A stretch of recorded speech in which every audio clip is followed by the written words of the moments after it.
कई बार होता है ना कि हमें ऐसा लगता है कि इतनी सारी सेविंग स्कीम्स हम लेकर के बैठ गए हैं, आराम से नियमित तौर पे इस पे पैसा डालेंगे, लेकिन होता क्या है, धीरे धीरे करके पूरा साल निकल जाता है और हमें ध्यान में ही नहीं रहता कि भैया पैसे जमा हुए हैं नहीं हुए हैं, क्या करना है, कुछ भी ध्यान में नहीं रहता।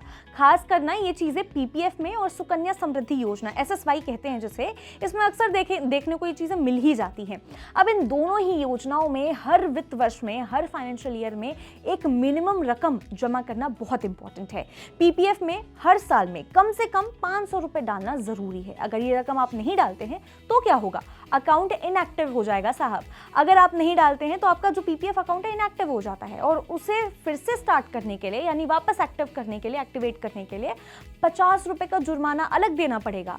फिलहाल पीपीएफ पर करीब 7.1% तक का आपको इंटरेस्ट मिल रहा है।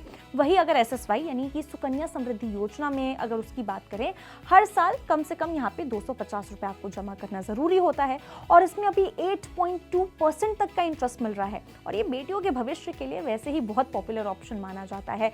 तो देखिए, इसको क्या करना है, आपको दोनों ही चीज़ों का ध्यान रखना है। 31 मार्च से पहले इसमें जो मिनिमम बैलेंस होना चाहिए, जो मिनिमम रकम आपको जमा करवाना चाहिए, वो आप प्लीज़ जमा करवा दीजिए। इन दोनों ही योजनाओं में निवेश करने पर आपको एक और फायदा मिलता है कि इनकम टैक्स एक्ट की धारा 80C के तहत 1.5 लाख रुपीस तक का टैक्स छूट भी मिल रहा है। इसीलिए अगर आप पीपीएफ या फिर एसएसवाई अकाउंट के मतलब अगर आपके पास ऐसा अकाउंट है तो 31 मार्च 2026 से पहले कम से कम जो मिनिमम रकम है वो जरूर जमा कर दें ताकि अकाउंट चालू रहे और जो भी आपको फायदा मिल रहा है वो आप कंटिन्यूसली फायदा ले सकें।